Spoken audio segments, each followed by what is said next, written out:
This conference will now be recorded. अद्य मंगलवासरः अथवा भौमवासरः मार्गशीर्ष शुद्ध एकादशी दिनांक 14 डिसेंबर 2021 चरक मीमांसा अध्याय 4 प्रमाण विचार शंखं चक्रं जलौकान् दधतमृतघटं चारुदोर्भिश्चतुर्भिः सूक्ष्मस्वच्छातिहृत्यां शुकपरिविलसन् मौलिमम्भोजनेत्रं कालाम्भोदोज्ज्वलाङ्गं कटितटविलसच्चारुपीताम्बराढ्यं वन्दे धन्वन्तरिं निखिलगदवनप्रौढदावाग्निलीलं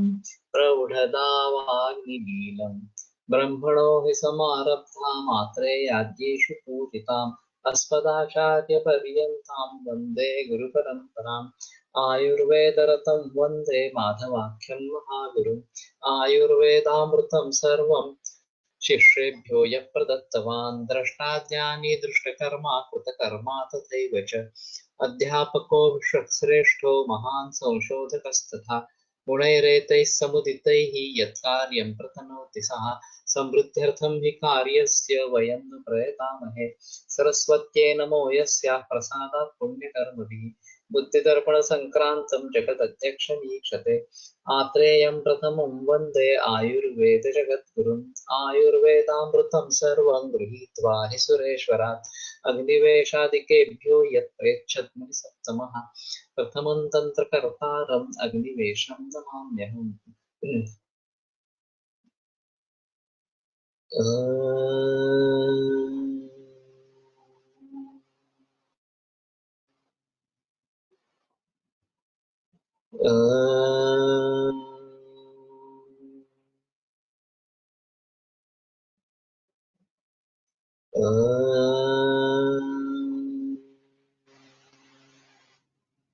ओम शांति शांति शांति।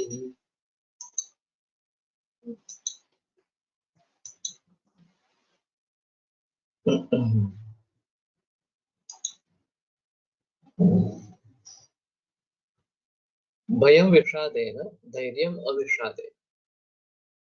तो अगर विषाद नहीं है, अविषाद है, तो उससे धैर्य जाना जाता है कि डिप्रेशन में नहीं है व्यक्ति तो इसका धैर्य अच्छा है। इस प्रकार से वीर्यम उत्थानेन, उत्थान से वीर्य के बारे में पता चलता है। तो आक्रमणशीलता या फिर खड़े रहना, मार्गक्रमण शुरू करना, ये सभी उत्थान इससे समझ में आएंगे। और फिर उससे पता चलता है कि वीर्य है। अवस्थानम अविभ्रमेण, अविभ्रम अगर है तो अवस्थान है, ये समझ लेना है कि स्थिर है, व्यक्ति स्थिर है, ये अविभ्रम इससे पता इस प्रकार का चलता है। श्रद्धा अभिप्रायण, उसका जो अभिप्राय है उसके जरिए श्रद्धा के बारे में बात पता चलता है कि इसकी इसमें रुचि है। श्रद्धा का एक जो अर्थ सामान्य रूप से श्रद्धा इस प्रकार से लिया जाता है, वो भक्ति की तरफ ज्यादा झुकता है। लेकिन मुझे इसमें श्रद्धा है, मुझे इसमें प्रीति है, संतोष है, इस प्रकार की भी बात हो सकती है। मेधां ग्रहणेन, ग्रहण से मेधा का ज्ञान होगा कि कितनी अच्छी तरीके से वो ज्ञान का ग्रहण इस प्रकार का करता है, तो इसके आधार पर इसकी मेधा अच्छी है, ये बात पता चलती है। संज्ञा नाम ग्रहण, संज्ञा जो है वो नाम ग्रहण से इसकी पता चलता है। तो दूसरे किसी व्यक्ति को अगर हम बुलाते हैं उसके नाम से, तो पता चल जाता है कि इसका ये नाम इस प्रकार का है। तो नाम लेने से संज्ञा का पता चलता है, या व्यक्ति हो, वस्तु हो, किसी भी प्रकार से। स्मृतिम स्मरणेन, स्मरण से स्मृति का ज्ञान होता है। तो कितनी चीजें ध्यान में रख सकता है, ये एक बात अलग होती है। शॉर्ट मेमोरी, लॉन्ग मेमोरी, ये भी बात हो सकती है। और ये प्रयोग किया जाता है, टेबल पर 10-12 वस्तुएं रखी जाती है, 2 मिनट निरीक्षण करने के लिए कहा जाता है, और फिर उसके आधार पर उसकी स्मरण शक्ति कैसी है, इसके बारे में अनुमान लगाया जा सकता है। तो ये मेरे ख्याल में कहीं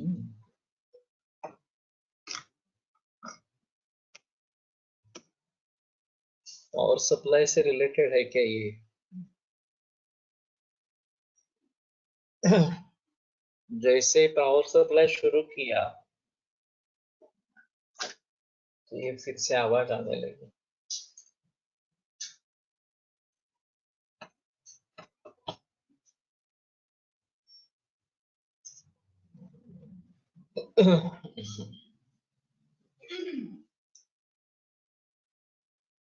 प्रियम अपत्रपणे में, तो अपत्रपा अगर है, लज्जित होना इस प्रकार का अगर है, तो उससे री के बारे में, लज्जा के बारे में पता इस प्रकार से चलता है। तो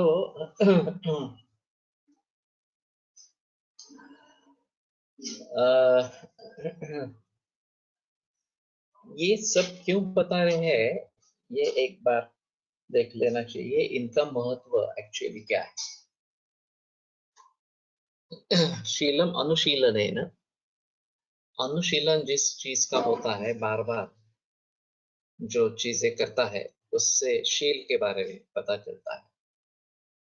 द्वेषम प्रतिषेधेन, अगर किसी चीज को मना करता है, मुझे नहीं चाहिए, नहीं करना है, इस प्रकार से, तो किसके बारे में द्वेष है, इसकी इस बात का पता चलता है। उपधिम अनुबंधेन, अनुबंध से उपधि के बारे में ज्ञान होता है। नीचे देखते हैं, अभितरः परपीडार्थ प्रवृत्ति दैन्य वर्णना।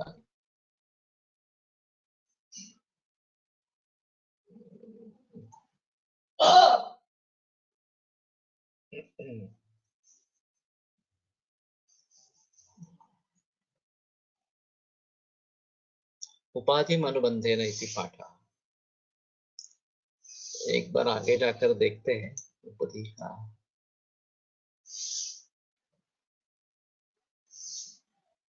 उपेत्य धीयते इति उपधि छद्म इत्यर्थः।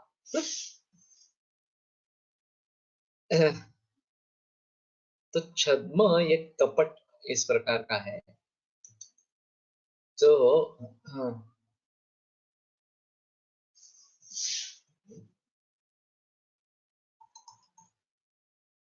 आगे चलकर जो फल मिलता है, उसके आधार पर उपधि के बारे में पता इस प्रकार का चलता है। धृतिम अलौल्येन, परिणाम से कपट असा की असा अर्थ। हाँ,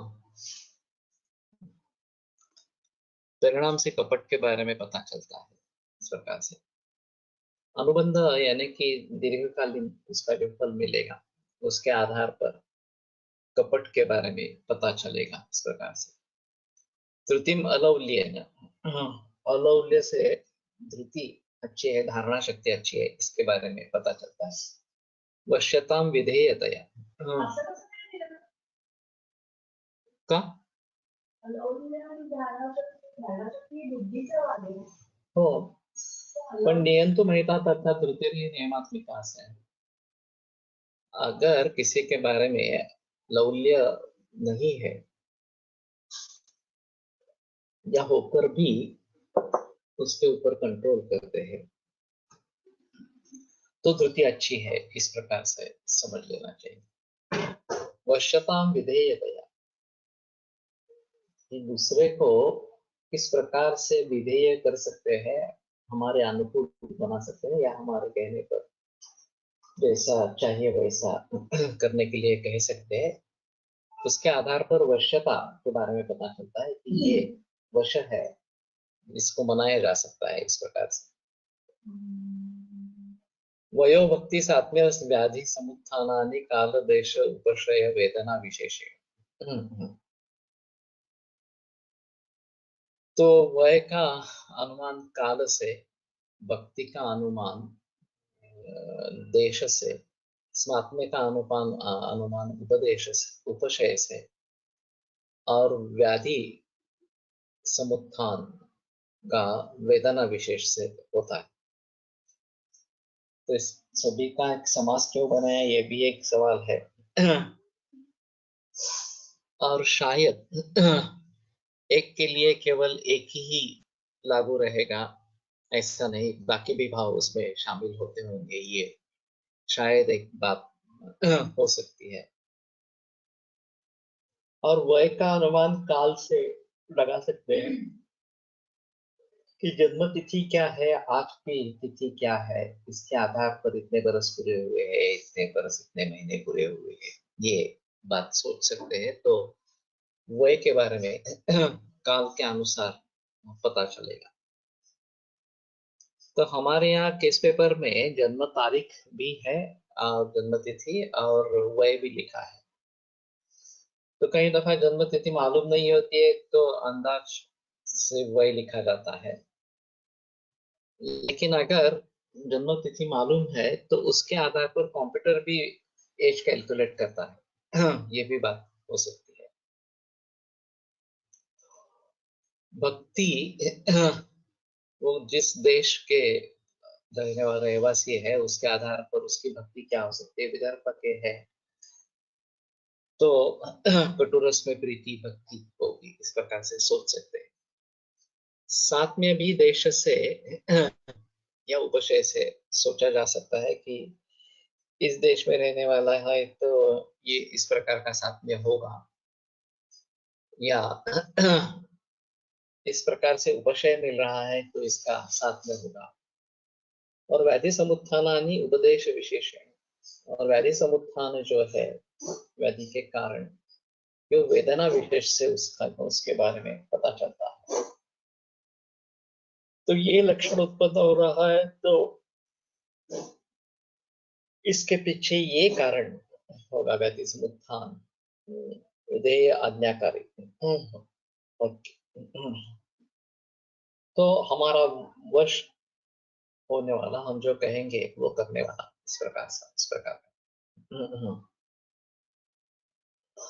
तो उसके आधार पर वेदना विशेष के बारे में सोच सकते हैं कि वेदना विशेष से व्याधि के कारण क्या हो सकते हैं, इसके बारे में सोच सकते हैं। जैसे सर दर्द में अगर सर बांधने पर दर्द कम हो जाता है तो समझ लेना है धातु क्षयात्मक वात प्रकोप है। और अगर सर बांधने पर दर्द की वृद्धि होती है तो मार्गावरोधजन्य वात प्रकोप है। इस प्रकार से समझ लेना है। छोटा सा है ये, लेकिन अच्छा है इस प्रकार से। तो यशस्वी जोशी का विषय था अम्ल पित्त और श्वास, इन दोनों में हेतु लक्षण संबंध इस प्रकार। के सदाशिव शर्मा का जामनगर में संप्राप्ति लक्षण संबंध इस प्रकार का एक थीसिस पब्लिश हुआ है और वो पूरा संस्कृत में है। लेकिन संयोग से वो फणसलकर जी के यहाँ आए थे और मेरी थोड़ी सी मुलाकात उनसे हुई। तो उसमें संप्राप्ति के किन अंशों से किस प्रकार के लक्षण निर्माण होते हैं, ये उन्होंने बहस की है। और ये काफी अच्छी इस प्रकार के जो ग्रंथों में है उसी के आधार पर ये है। और फिर नए विकारों में इसका एक अहम रोल इस प्रकार का, इस प्रकार के अगर संप्राप्ति है तो इस प्रकार के लक्षण होंगे, ऐसा उसके बारे में सोच सकते। जैसे कि ये अपची गंडमाला में कक्षा अक्षस अंश संधिला मलाह इस प्रकार की बात की गई है। वहां के लिम्फ नोड्स में सूजन आ जाती है। तो अभी ये तो दिखाई देने वाले लिम्फ नोड्स है, लेकिन कैंसर के अन्य रोगों में, कैंसर प्रकारों में भीतर लिम्फ नोड्स बढ़ते रहते हैं और फिर उनका पता पेट स्कैन वगैरह से चलता है। तो उसमें इस प्रकार की कुछ संप्राप्ति है क्या? लिम्फ नोड इन्वॉल्वमेंट होना, ये अपची या गंडमाला की जो संप्राप्ति है उसमें है क्या? ये समझकर लोग कांचनमार्ग गूगल का काफी प्रयोग करते हैं कैंसर। मैंने ज्यादा नहीं किया है, ये सर्वाइकल लिम्फ नोड से तो किया है, लेकिन बाकी कैंसर्स में उसका ज्यादा प्रयोग नहीं किया है। लेकिन ये संप्राप्ति से जुड़ा है, उसके भी पीछे उसका कारण है। तो अम्लपित्त जैसे विकार में दाह लक्षण प्रधान है, तो कटुरस का सेवन दिखाई देता है। अम्लास्यता, अम्लोदगार ये लक्षण प्रधान है, तो अम्ल सेवन का इतिहास मिल जाता है। तो इस प्रकार से किन कारणों से किस प्रकार के लक्षण निर्माण होते हैं, ये थोड़ा सोच सकते हैं और फिर उसका दो तरीके से प्रयोग कर सकते हैं या उपयोग में ला सकते हैं उसको। एक तो कारणों को टालना, ये एक महत्वपूर्ण, और कारण के विपरीत हेतु विपरीत चिकित्सा देना, ये दूसरा। इस प्रकार से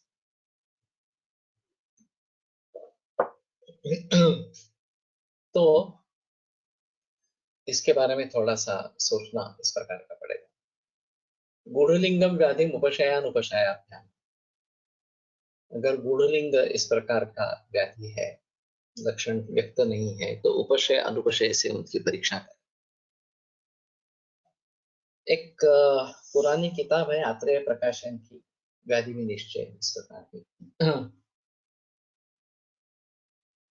तो हाँ, ये सभी महामंडल के छात्र रहे, मोयोग लेले और शिको जोशी, और मेरे ख्याल में तैराज वाले, इन सभी की ये किताब है।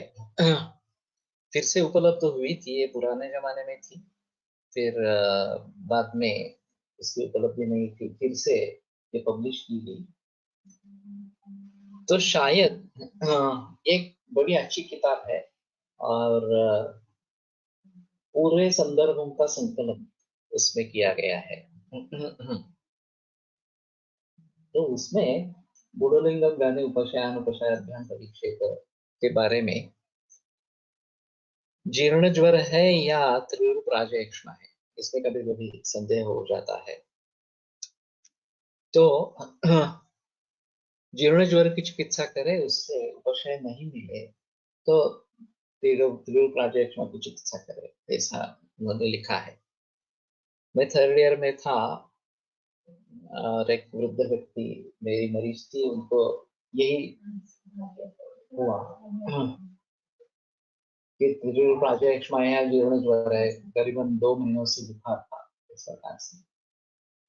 तो मैंने पहले त्रिरूप राजयक्ष्मा के बारे में सोचा, सोलवानी के बारे में सोचा, वगैरह औषधियों का प्रयोग किया, लेकिन फायदा नहीं हुआ। तो मैंने जीर्ण ज्वर की चिकित्सा की बाद में, और उससे फायदा हो गया, मरीज ठीक हो गए। तो मैंने उल्टा किया, बाद में मैंने व्याधि व्याधि विनिश्चय, एक किताब का नाम है, और प्रिंट बड़ा है थोड़ा सा, किताब भी बड़ी है और संकलन अच्छा है। जब सीसीआईएम ने प्रकरणानुसार या विषयानुरूप सिलेबस बनाया, तो उनकी अपेक्षा थी कि जो अध्यापक है वो अपने अपने विषयों का चयन मूल ग्रंथों से भली भांति करेंगे और फिर छात्रों तक मूल ग्रंथ पहुंचाएंगे, लेकिन हुआ नहीं ऐसा। अध्यापकों ने अपनी मर्जी से कुछ लिख दिया। जो किताब लिखने वाले अध्यापक थे, एक किताब लिखना ये एक व्यवसाय बन गया। प्रोफेशन बन गया।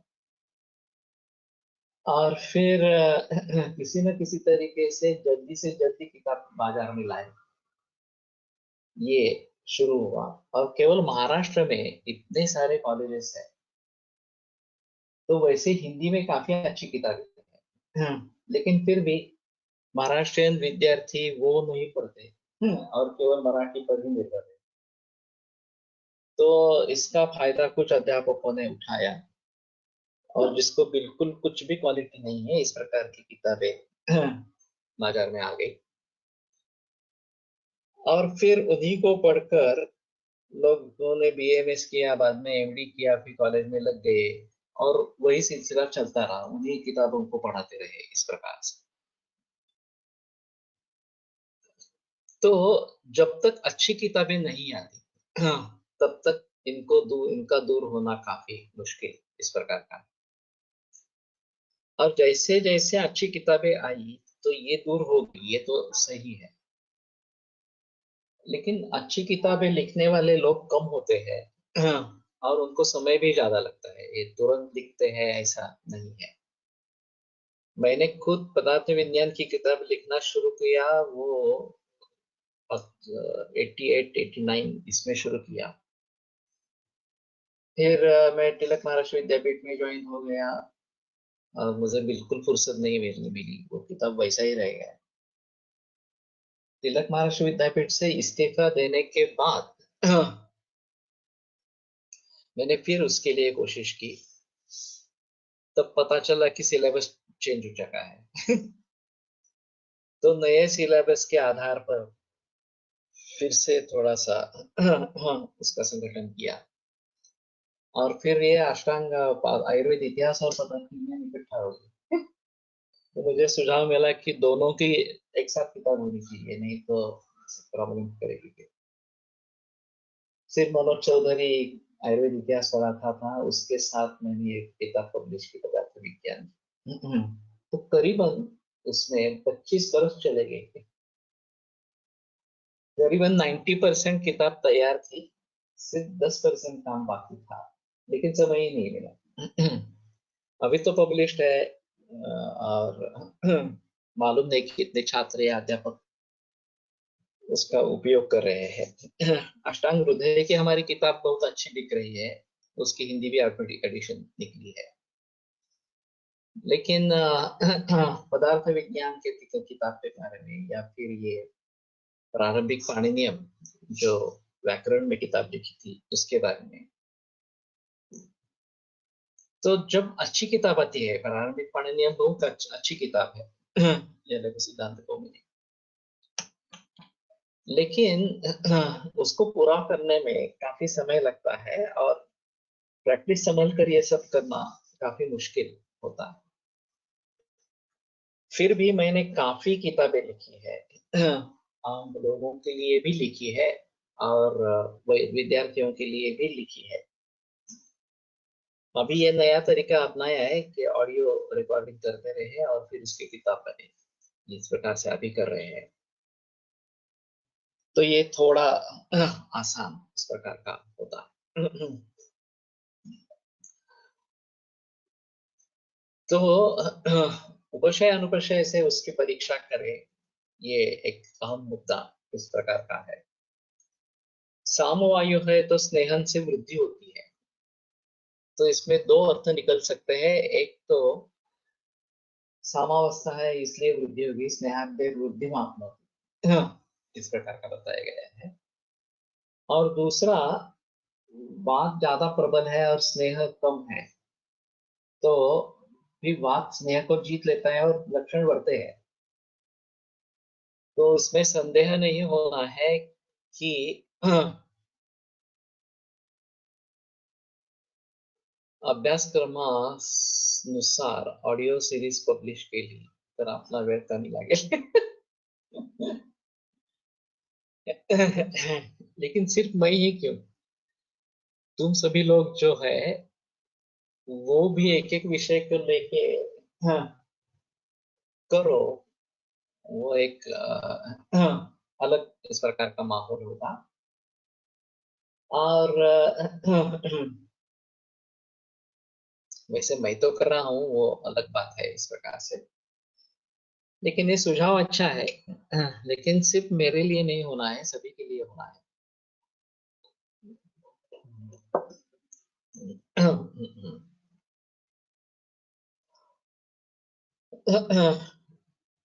तो ठीक है, मैं बात कर रहा था। हाँ, स्नेहन से वृद्धि होती है, तो सामावस्था है, या फिर वाद की अपेक्षा से स्नेहन कम हो रहा है, इसलिए वो स्नेहन को बढ़ाना है, मात्रा बढ़ानी है, समय बढ़ाना है, ज्यादा दिन करना है, वगैरह वगैरह इस प्रकार से। तो इलम वातम जयति सततम अभ्यस्यमानम, ये बात ध्यान में रखनी कि सतत अभ्यास अभ्यास किया जाए तो तेल वात को जीतता है, नहीं तो नहीं जीतता है। तो ये उपशय अनुपशय से काफी बात काफी बारे में बात पता चलती है। और खास करके विदेशों में जो प्रैक्टिस करनी है, तो वहां के खाने पीने के बारे में पता नहीं चलता हमें। नए नए पदार्थ इस प्रकार के रहते हैं, कृतियां नई नई इस प्रकार की रहती है। तो ये कैसे समझे? तो मैं हमेशा करता था कि आपको किससे रिलीफ मिलता है और किससे लक्षणों में वृद्धि होती है, ये पूछ लेना। तो वो बताते हैं ये खाने से मुझे बढ़ जाता है, ये खाने से कम जाता है। तो हमें दोष का तो पता चलता है। तो अगर ऐसा करने से ये बढ़ता है, तो ये पर्टिकुलर दोष बढ़ता है इस प्रकार से, या शांति होती है तो इसकी शांति होती है। तो हमें इन सभी के बारे में सोचना पड़ेगा, विशेषतः विदेशों के बारे में, या विदेशी पदार्थों के बारे में जब सोचना है, तो एक जनरल सर्वे इस प्रकार का होना है कि लोगों से पूछे तुम्हें। अब ये जांच भी करना जरूरी है, सिर्फ लोगों के ऊपर विश्वास नहीं रख सकते कि हाँ इससे बढ़ता है तो सही है क्या नहीं है क्या, ये भी देखना पड़ेगा। लेकिन भारत फोर्ज के बाबा कल्याणी, हाँ, उनको डाइवर्सिफिकेशन करना था और आईटी इंडस्ट्री में जाना था, मालूम नहीं, लेकिन उनके लड़के को उसके इसमें ज्यादा दिलचस्पी थी। और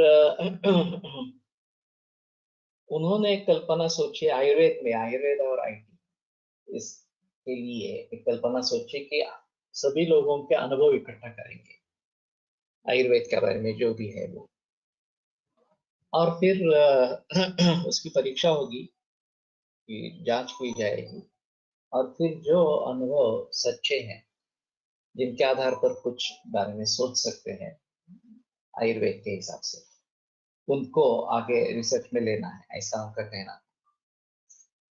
उन्होंने एक मीटिंग बुलाई वैद्यों की, जिसमें मुझे न्योता नहीं था, शायद मालूम नहीं कि उनको मेरे बारे में पता नहीं था।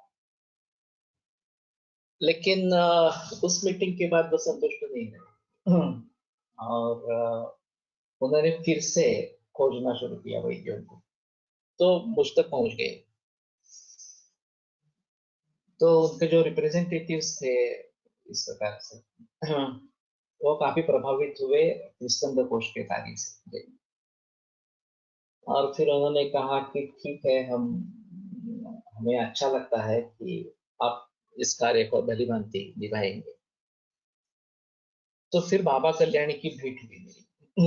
वैसे 10 मिनट का समय रखा था मिलने के लिए, और मुंबई में भेंट हुई। वो हेलीकॉप्टर से आए, हम यहाँ से टैक्सी करके गए, और वास्तव में मुलाकात 10 मिनट की थी, लेकिन पौने घंटे तक चली। तो वो बड़े प्रसन्न हो गए, और फिर उन्होंने ये सुझाव दिया कि हम सभी लोगों से इस प्रकार से अनुभव को इकट्ठा करेंगे। तो मैंने कहा ये तो बहुत बड़ा इस प्रकार का काम करना पड़ेगा, और हाथ में थोड़ा ही लगेगा, क्योंकि कितने अनुभव सही होंगे इसके बारे में समझ लेना काफी मुश्किल इस प्रकार का है। तो बोले हाँ बराबर है, मैं तो समझता हूँ केवल 2% ही सही होंगे।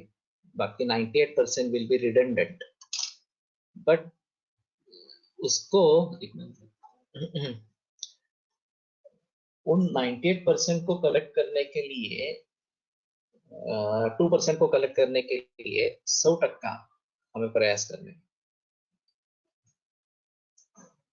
तो फिर मैंने कहा कि इससे बेहतर है हम ज्येष्ठ वैद्यों का अनुभव संकलन करें, जो 60-65 के ऊपर है और जिनकी कोई शिष्य परंपरा नहीं है या वंश परंपरा नहीं है, जिन्होंने किताब नहीं लिखी है, तो उन्हीं के साथ उनका ज्ञान समाप्त इस प्रकार का हो जाएगा। तो ये थोड़ा आसान होगा, ज्यादा इंफॉर्मेशन हमें मिलेगी। वो बड़े प्रसन्न हुए इस सुझाव से और फिर उन्होंने उसके लिए मान्यता दे दी। हमने काम भी किया उसके ऊपर, उन्होंने उसके लिए चंदा भी दिया और 15 वैद्यों का हमने अनुभव संकलन इस प्रकार का किया।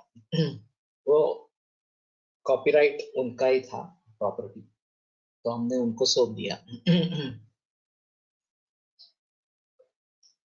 तो ये सुझाव ऐसा है कि ये कभी भी कारीगर इस प्रकार का वैद्य बूढ़े होते जाएंगे, अनुभव बढ़ता जाएगा, लेकिन अगर उनकी परंपरा चलाने वाले कोई नहीं है तो उन्हीं के साथ ये ज्ञान नष्ट हो जाएगा। तो ये अच्छा रहेगा। बाद में कराड़ के नजदीक एक कड़ेगांव करके है, वहां वैद्य व्यास के बारे में मुझे पता चला और वो 85 के ऊपर है उनकी उम्र। तो मुझे मौका मिला तो मैं उनके यहाँ मिलने के लिए गया और उनका माधव निदान का कंठस्थीकरण था उस उम्र में भी, और काफी बातें बताई अनुभव के आधार से। दादा हरडीकर जी अहमदाबाद में थे, बुजुर्ग वैद्य थे, तीसरी या दादा पीढ़ी थी, और फिर उनके अनुभव संकलन करना एक अहम मुद्दा है। तो मेरा सुझाव है, जिस किसी व्यक्ति को इसके बारे में पता चले, इसके बारे में कोई बूढ़े वैद्य के बारे में, अनुभवी वैद्य के बारे में जानकारी हो, तो वो जरूर उससे ज्ञान लेने की कोशिश करे। मैंने दादा हरड़ीकर से भी कोशिश की थी, ज्यादा सफल नहीं हुई, फिर भी कुछ हद तक सफलता मिली, क्योंकि मैं अहमदाबाद में महीने 2 महीने में एक बार जाता था, 1-2 घंटे उनसे बातचीत होती थी। अगर उनका मूड अच्छा रहता तो बहुत खुलकर बात करते, मूड अच्छा नहीं रहता तो कुछ नहीं होता। तो हम निकले उपशयानुपशयाभ्याम। इस प्रकार के उपशय और अनुपशय सामान्य लोगों के और वैद्यों के द्वारा इस प्रकार से प्रयोग किए गए, या फिर ये मैंने प्रयोग करके देखा, वो उसका फायदा नहीं हुआ, फिर ये किया फिर उसका फायदा हुआ वगैरह, इस प्रकार से बातें हो सकती है। तो इसके जरिए ये अनुभवी वैद्यों के अनुभव का संकलन करना, ये एक अहम मुद्दा इस प्रकार का रहेगा। और मनोज ने अभी जो इस प्रकार से दिया है सुझाव कि अभ्यास क्रमानुसार ऑडियो सीरीज अगर करेंगे, पब्लिश करेंगे, तो छात्रों का फायदा इस प्रकार का होगा, या वीडियो भी कर सकते हैं। अभी एक गोटो मीटिंग जैसा है, उस प्रकार के माध्यम से भी कर सकते हैं। तो टेक्स्ट सामने दिखेगा इस प्रकार से, और फिर यूट्यूब में अपलोड करके लिंक्स दे देंगे, तो भी बात हो सकती है। हमारे यहाँ हपो देशमुख करके रजिस्ट्रार थे तिलक महर्षि विद्यापीठ में, लॉयर थे। तो उन्होंने ऐसे कुछ 256 वगैरह इस प्रकार के 1 घंटे के लेक्चर्स लॉ के ऊपर, इंडियन लॉ, यूट्यूब में पब्लिश किए थे। और पूरे विश्व भर से उनको प्रतिसाद मिला था। तो ये इंडियन लॉ को भी सुनने वाले विदेशों में लोग होंगे तो मैंने सोचा नहीं था, लेकिन पूरे विश्व भर से उनको प्रतिसाद इस प्रकार का मिला था। तो कहने का तात्पर्य अर्थ ये है कि हमें ये लोगों से जानकारी इकट्ठा करनी है, खास करके उपशय अनुपशय के बारे में, ताकि ये नई नई जो चीजें हैं उनके बारे में हमें पता चले कि अनुभवों के आधार पर अगर वही अनुभव बहुत लोगों से आता है तो हम गुण कर्मों के बारे में निश्चित ही कुछ कर सकते हैं। ये इसमें अहम मुद्दा इस प्रकार का है। दोष प्रमाण विशेषम उपचार विशेषम, ये एक बहुत महत्वपूर्ण मुद्दा है कि दोष प्रमाण जो है वो अपचार विशेष से समझ लेना चाहिए। तो अपचार कितने दिनों से, महीनों से, वर्षों से चल रहा है, कितनी मात्रा में चल रहा है, ये सभी मुद्दे महत्वपूर्ण इस प्रकार के। ये मेरे पास एक न्यूराइटिस का मरीज था, पाँव में जलन बहुत होती थी, 5 बरस से हो रही थी। विटामिन B12 वगैरह बहुत सारे ले लिए, कुछ फायदा नहीं हुआ, तो मेरे पास आया। तो हिस्ट्री ले ली तो उसमें पता चला कि अच्छा खाना खाना चाहिए, इस सोच से वो 3 केले खरीदता था, रोटी घर से लेके जाता था, और फिर कंपनी में दूध लेता और 3 केले का शिकरण बना के रोटी के साथ हर रोज खाता। ऐसा उसने 10 बरस किया। पादवे कुरुते दाम पित्ता सुख सहितो निलाहा, यह हमारा सूत्र है। तो पित्त, रक्त और वात ये इसमें अथवा प्रधान इस प्रकार के हैं, और विरुद्धान्न ये रक्त दृष्टि का अहम कारण इस प्रकार। फिर भी पहले 5 बरस उसको कुछ तकलीफ नहीं हुई, 5 बरसों के बाद पाददाह शुरू हुआ और वो बंद नहीं हो रहा था। अभी स्वभाव परमवाद से देखेंगे तो अगर ये खाना छोड़ देंगे तो धीरे धीरे दोषो विषय में कम होता जाएगा, 5 बरसों के बाद शायद लक्षण नहीं रहेंगे, और 10 बरस के बाद पूरी मुक्ति हो जाएगी। तो एक ही हेतु सातत्य से 10 बरस इस प्रकार से किया गया है, एक अनूठा अनुभव था। तो फिर मैंने सोचा कि शोधन करेंगे।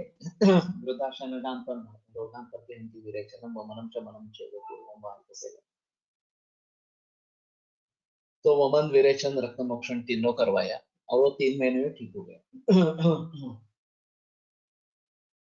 तो कहने का तात्पर्य आता है कि दोष प्रमाण विशेष या अपचार विशेष से समझ लेना है, और अपचार विशेष कितने वर्षों से कैसे चल रहा है ये समझ लेना बहुत जरूरी। दूसरे केस भी मैंने काफी बार बताई है, फिर भी यहाँ पे दोहराता हूँ कि दही अत्यंत प्रिय था। भारत में दही खाते ही थे। हंगरी में गए और वहाँ केवल योगर्ट ही खाया, बाकी कुछ खाया ही नहीं। 3 महीने वहां पर है और सिर्फ योगर्ट ही खाया। भारत में वापस आ गए और एक हफ्ता हुआ कि उनको पता चला कि वो बेड से उठ नहीं पा रहे। फिर अस्पताल में दाखिल किया, सभी वॉलंटरी मसल्स इन्वॉल्व हो गए थे और मसल फॉर्मेशन बिल्कुल इस प्रकार का नहीं था। एलोपैथी में डायग्नोसिस हुआ वायरल एंसेफेलाइटिस। दूसरे दिन इनवॉलंटरी मसल्स भी इन्वॉल्व होने लगे, तो ट्रैकेस्टोमी करनी पड़ी, और फिर भी पेशेंट कोमा में चला गया और 4 महीने कोमा में रहा। संयोग से फिर भी बच गया और कोमा से बाहर आया। फिर भी मसल कोऑर्डिनेशन बिल्कुल नहीं था, बैठ नहीं पा रहे थे, खड़े रहना चलना तो और ही मुश्किल बात थी, बोल नहीं पा रहे थे। खाना भी खिलाना पड़ता था। इसमें 5 बरस निकल गए, और 5 बरस के बाद मुझे इस मरीज को देखने का मौका मिला। तो हमारे हिसाब में तो वातव व्याधि है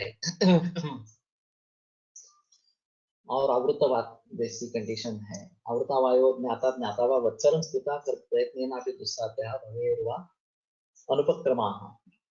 ये काफी मुश्किल इस प्रकार का था। और 1 बरस के बाद तो ये दुष्चिकित्सीय या अनुपक्रम हो जाते हैं।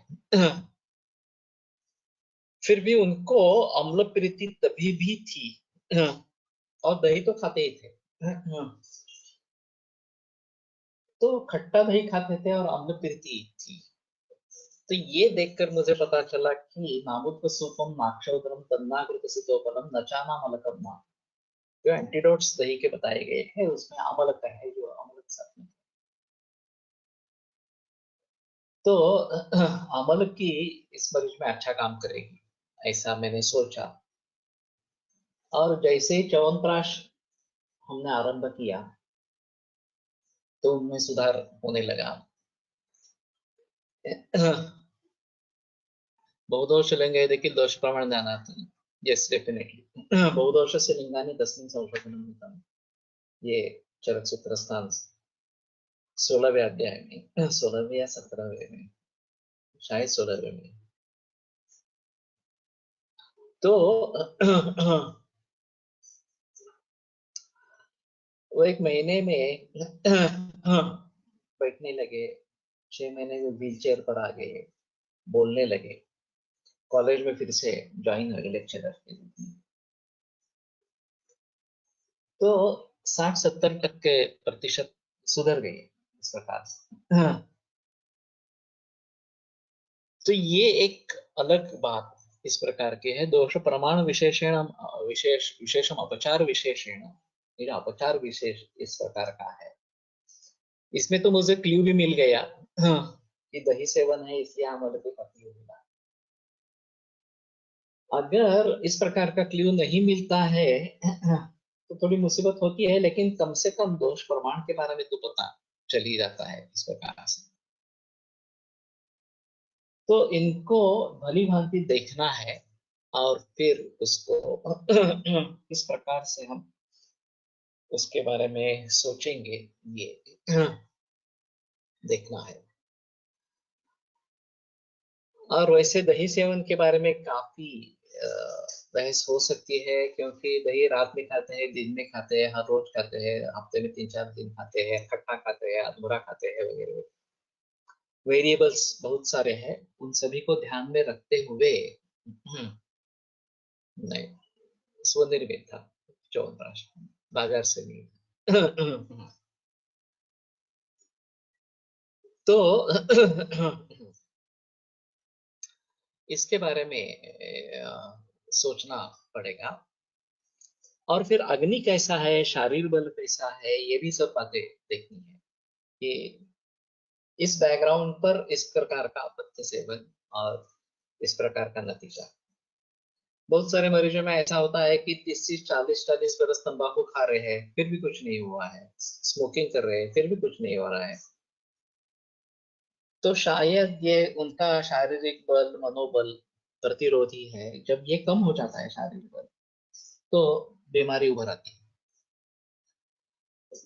तो इसके बारे में थोड़ा सा देखना इस प्रकार का पड़ेगा। लेकिन भली भांति अगर मरीज के बारे में ज्ञान हो जाएगा, ऐसी ऐसी स्थिति है इस प्रकार से, तो ज्यादा अच्छा इस प्रकार का है। आयुषा क्षय अरिष्ट आयुष का क्षय अरिष्ट से समझिए। कोलटकर सर ने एक बात बताई थी, उनकी एक बूढ़ी और पेशेंट थी और कुछ ना कुछ तकलीफें होती थी, सर दवा देते थे, ठीक होती थी। एक दफा ऐसा हुआ कि उससे संदेशा लेकर कोई उनके घर का आदमी आया और उनको एक पर्टिकुलर दवा काम में आती थी। तो वो सर ढूंढ रहे थे उस दवा को और वो मिली नहीं। फिर सर ने दूसरी कुछ दवाइयां दे दी लेकिन उनका अंत हो गया और वो आकर उन्होंने बता दिया कि नहीं, कुछ फायदा नहीं हुआ, उनकी डेथ हो गई इस प्रकार से। सर ने फिर से एक बार वो दवा देखने की कोशिश की, तो दवा सामने ही थी बिल्कुल, और दिखाई नहीं दी पहले बार। तो नहीं है, ये डिजिटल है, पुस्तक नहीं है।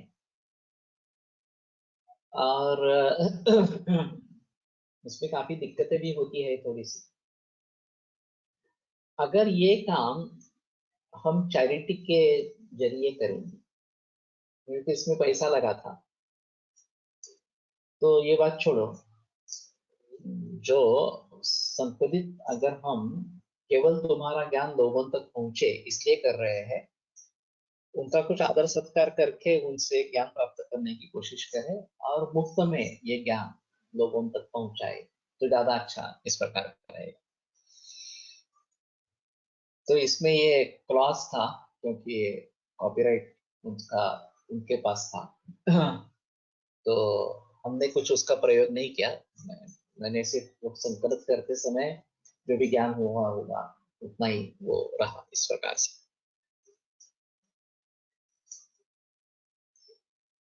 तो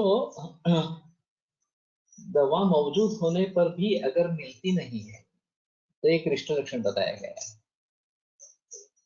तो फिर सर ने समझ लिया कि ये रिष्ट लक्षण ही था, दवा सामने ही थी, नहीं नहीं थी ऐसा नहीं था। और फिर आयुष का क्षय इस प्रकार का है, अरिष्ट लक्षण इस प्रकार का था। तो ऐसे काफी अनुभव हो सकते हैं। हमारे पास एक रूबी हॉल में एक मरीज था, प्राइमरी फोकस अननोन इस प्रकार से, लेकिन लंग और लिवर में मेटास्टेसिस। लंग तो पूरा कैंसर ही था, कुछ लंग दिखने वाला ऐसा कुछ था ही नहीं। पेशेंट अनकॉन्शियस था, आईसीयू में था, और ऑक्सीजन चल रहा था, और डॉक्टर ने कह दिया कि अब एक कुछ घंटों का ही है। तो वेट एंड वॉच करेंगे, बाकी कुछ नहीं करेंगे, ट्रीटमेंट करने लायक कुछ नहीं। तो उसके रिश्तेदार हमारे पास आए और बोले कि आप ट्रीटमेंट करो। तो मैंने कहा इस अवस्था में तो कुछ होने वाला नहीं है, तो जाने दो। लेकिन वो माने नहीं, वो बोले कि नहीं ठीक है, कुछ होने वाला नहीं है, हम भी समझते हैं, फिर भी हमें ऐसा नहीं होना चाहिए कि हमने प्रयास ही नहीं किए, इसलिए कुछ ना कुछ दवा तो चालू रहनी चाहिए, तो फिर हमने बंद कर दिया। फिर मैंने रूबी हॉल में जाकर मरीज देखा, और फिर मुझे भी नहीं लगा कि ये कुछ होने वाला है इस मरीज में, तो मैंने कह दिया। तो फिर भी बोले नहीं नहीं, आप ट्रीटमेंट करो। तो मैं तो रूबी हॉल में ट्रीटमेंट नहीं दे सकता, तो पेशेंट को शिफ्ट किया वहां से साथे अस्पताल। अच्युत जोशी ने केस देखी, तो बोले क्यों एडमिट किया उसको, ये आज रात तक भी जिंदा नहीं रहेगा। मैंने कहा मालूम है, लेकिन सभी का कहना है कि नहीं नहीं, हमें प्रयास करना। तो वहां तो वो तो आईसीयू में था, साथे अस्पताल में हमने एडमिट किया, वो स्पेशल रूम में एडमिट कर दिया। और ऑक्सीजन चालू था, सलाइन चालू था, वो चालू रखा। और फिर भीतर दवा शुरू कर दी, फिर बस में आरोग्य ने ऐसा कुछ दिया मैंने। दूसरे दिन जिंदा था, इसलिए देखने के लिए गए। तो ठीक है, मैंने कहा कि थोड़ा एग्रेसिव ट्रीटमेंट करेंगे, तो मैंने आरोग्य त्रिफला कषाय उसको पिलाया। वो होने के बाद 5 द्रवमल वेग हुए, सेमी कॉन्शियस हो गया। तो फिर कुछ रिश्तेदारों को उसने पहचाना, कुछ से बात की, रिलेवेंट इरिलेवेंट इस प्रकार से। वो राजस्थान का पेशेंट था। तो जब पता चला कि पेशेंट रिस्पॉन्ड कर रहा है, तो बड़े पैमाने पर रिश्तेदार राजस्थान से आने लगे अस्पताल। और बिलीरुबिन 32 था, वो 20 तक नीचे आ गया। तो मुझे भी लगने लगा कि शायद रिस्पॉन्स करेगा। लेकिन वो हवा में कुछ टटोलने की कोशिश करता था, कुछ ढूंढने की कोशिश करता था।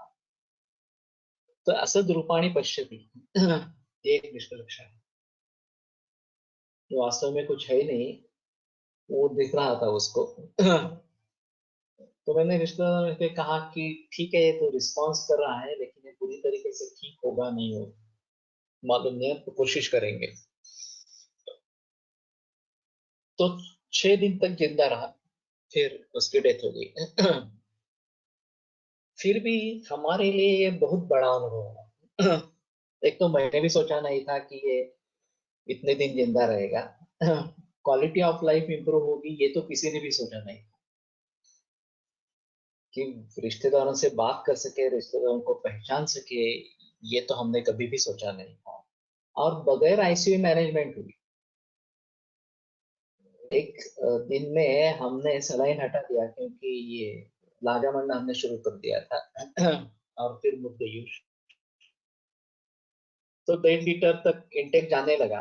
हाँ, तो फिर सलाइन बंद कर दिया। सलाइन बंद कर दिया तो ऑक्सीजन की आपूर्ति हो गई, और ऑक्सीजन की जरूरत नहीं होती रही, तो ऑक्सीजन भी बंद कर दिया। और फिर हमारे केवल औषध और ये मुद्देयूश वगैरह पर पेशेंट 6 दिन जिंदा रहा, बगैर आईसीयू मैनेजमेंट। और खर्चा भी बहुत कम हो गया। उसने वहां पे 2 लाख खर्च किए थे आईसीयू मैनेजमेंट के लिए, रुबी हॉल में। और हमारा पूरे 7 दिन का बिल 10,000 हुआ, वो भी अस्पताल का ही हुआ। हमारे मेडिसिन का बिल तो कुछ 400-500 रुपया हुआ होगा। तो ये बात अहम इस प्रकार की है कि आयशा क्षयम अरिष्ट, ये अरिष्ट देखना चाहिए। और अरिष्ट कभी कभी ऐसा होता है कि दिखाई नहीं देता, या थोड़े ही समय के लिए होता है, पता नहीं चलता। एक लिकेमिया, एक्यूट लिकेमिया की केस थी, 3 हीमोग्लोबिन था। मैंने सुबह एक मरीज देखा, और उन्होंने एक ऑन्कोलॉजिस्ट को भी कॉल किया था। तो ऑन्कोलॉजिस्ट ने सुझाव दिया कि पहले ब्लड ट्रांसफ्यूजन करवा लो, और बाद में ही ट्रीटमेंट के बारे में सोचेंगे। तो दोपहर में ब्लड ट्रांसफ्यूजन अरेंज किया गया। तो मैंने भी कहा ठीक है, ये होने दो, फिर बाद में ट्रीटमेंट के बारे में सोचेंगे। फिर दोपहर में पेशेंट सीरियस हो गया, और 1 घंटे के अंदर उसकी मौत हो गई। जिसके यहाँ ये ब्लड ट्रांसफ्यूजन होने वाला था, मैं उनके क्लिनिक में गया। और फिर मेरे सामने ही उसके पेशेंट की डेथ किया। मैंने भी कोशिश की, उस डॉक्टर ने भी कोशिश की। फिर हमने ऑन्कोलॉजिस्ट को मैंने फोन किया और बता दिया कि ऐसा हुआ, और मरीज की डेथ हो गई। तो बोले ठीक है। तो मैंने कहा आपको आश्चर्य नहीं लगा? तो नहीं, ये 3 हीमोग्लोबिन है, एक्यूट ल्यूकेमिया का पेशेंट है, मरते हैं, इसमें कोई ऐसी ज्यादा कुछ बात नहीं हुई कि इसके बारे में सोचना है वगैरह। होता है। मेरे लिए हादसा था, क्योंकि मुझे सब, जब मैंने सुबह मरीज देखा था, तो मुझे पता नहीं चला कि ये दोपहर में मरने वाला है। तो ये मुझे का ज्ञान क्यों नहीं हुआ? लेकिन ऐसा है कि रिश्ते लक्षण अगर हो भी जाते हैं, पता नहीं चलता। और खास करके ल्यूकेमिया में ब्लास्टिक क्राइसिस कभी भी हो सकता है, और सडन डेथ होती है। अगर ब्लास्ट सेल्स बहुत ज्यादा है, मुझे तो अभी याद नहीं है उतनी ज्यादा ब्लास्ट सेल्स कितने थे, लेकिन मैंने काफी मरीज 90 से ऊपर ब्लास्ट सेल्स वाले देखे। तो उन सभी को मैं बताता रहता हूँ कि प्लास्टिक क्राइसिस कभी भी हो जाए तो मरीज 1-2 घंटे में गुजर जाता है। ये बात ध्यान में रखना। ऐसा मत सोचो कि अच्छा रिस्पॉन्स कर रहा है और फिर अचानक कैसे हो गया इस प्रकार से। तो ये अनुभवों के आधार पर इस प्रकार से होता रहता है। और रिश्ते लक्षण हमें स्पष्ट रूप से दिखाई देते हैं तो एक अलग बात। रिश्ते लक्षण दिखाई नहीं दिए तो अलग बात इस प्रकार की होती है। हमारे यहाँ एक छोटी लड़की थी अभी, गाउचर्स डिसीज की।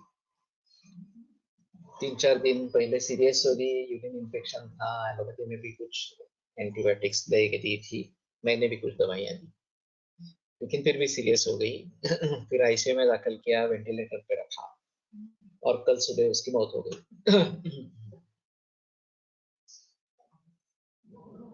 तो ये काफी मुश्किल है। गाउचर डिसीज वैसे भी मेरा भी अनुभव पहला ही है, और बहुत लोगों का अनुभव है ही नहीं, हेमाटोलॉजिस्ट को भी अनुभव नहीं है उसके बारे में।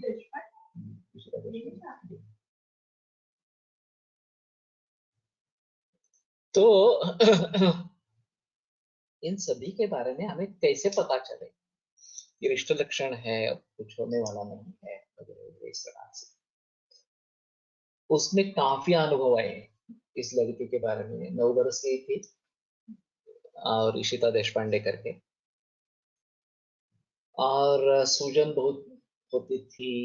प्लीहा की वृद्धि बहुत ही ज्यादा थी। प्लीहा वृद्धि एक्चुअली कम हो गई, 30 सेंटीमीटर थी, वो 28 हुई, 26 हुई, 24 हुई। फिर भी अन्य सिम्टम्स होते रहते थे, बुखार आता था, सूजन बहुत बढ़ जाती थी, इस प्रकार के थे, और यूरिनरी इन्फेक्शन बार बार इस प्रकार का होता। तो ये मुश्किल ही बीमारी है। और जो मैंने एलोपैथी में जो सुना कि 1.25 करोड़ रुपया हर बरस खर्च करने का, जब तक वो जिंदा रहेगी सरकार से। ये बड़ा अजीब इस प्रकार का है। एंजाइम रिप्लेसमेंट थेरेपी उसमें देते हैं, जो भी भारत में अवेलेबल नहीं है, परदेश से विदेश से आती है इस प्रकार से। और 1.25 करोड़ का खर्चा हर बरस करना है, फिर भी कोई भी गारंटी नहीं है उसका फायदा होगा नहीं होगा।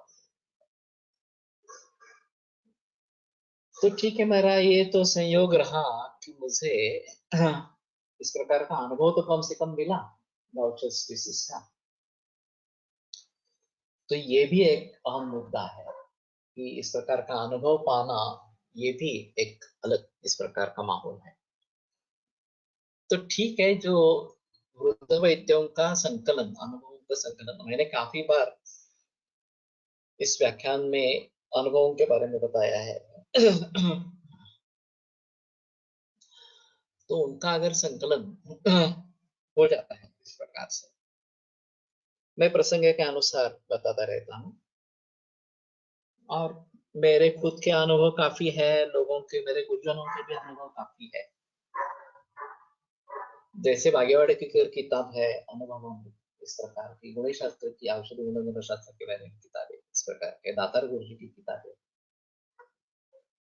इस प्रकार से होना चाहिए। सिम्टम प्रेजेंटेशन काय होतं, मेन प्लीहा वृद्धि थी, बहुत ही बड़ी मात्रा में प्लीहा वृद्धि थी, और फिर उसके जरिए सांस फूलना वगैरह इस प्रकार की सिम्टम्स थी, और फिर सूजन आने लगी बाद में। तो जेनेटिक डिसऑर्डर है उनके हिसाब से, और एलोपैथी में तो कुछ नहीं है, ऐसा ही बताया था। पण धाप लागणं आणि श्वास याच्या व्यतिरिक्त अजून इतर लक्षण काय होतं? श्वास यही लक्षण था। तो ये काफी अहम इस प्रकार के डिसीजेस है। रजनियोग वरांग का नहीं दिया था मैंने, लेकिन उनका कहना है कि प्लीहा नहीं है इसमें दोष। प्लीहा में ये दूसरा कुछ बढ़ता है, और उसके जरिए प्लीहा वृद्धि होती है, साक्षात प्लीहा रोग नहीं है, ये एलोपैथी का कहना है। तो सिर्फ प्लीहा की दवाइयों से फायदा नहीं होगा। मैंने शरपुखा वगैरह का प्रयोग किया था फिर भी, लेकिन मुश्किल है कहना।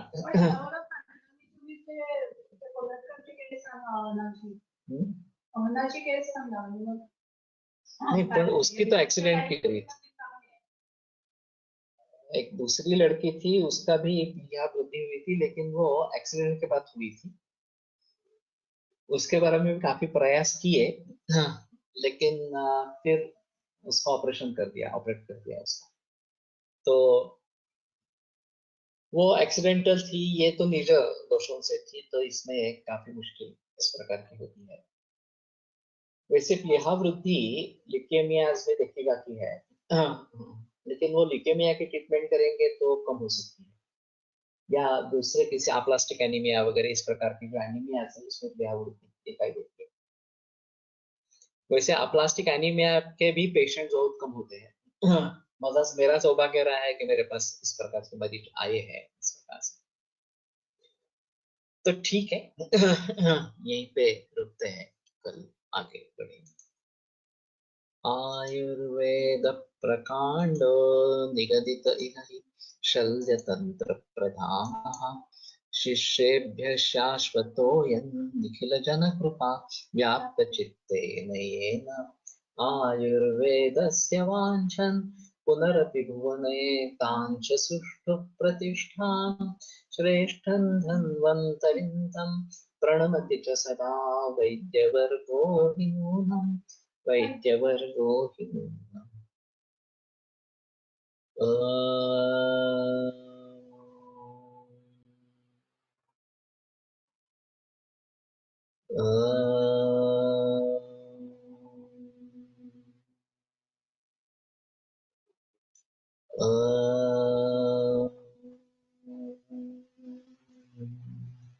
ओम शांति शांति शांति। गीता जयंती की हार्दिक शुभकामनाएं। कल हम फिर से पातंजल योग सूत्र शुरू करेंगे दोपहर में, बुधवार। प्लीहोदर ऐसा नहीं बता सकती, अलग ही डिसीज है, तो कुछ हद तक प्लीहोदर से कुछ मुक्ति प्राप्त हो सकते हैं, लेकिन केवल प्लीहोदर की चिकित्सा से होगा ऐसा तो नहीं।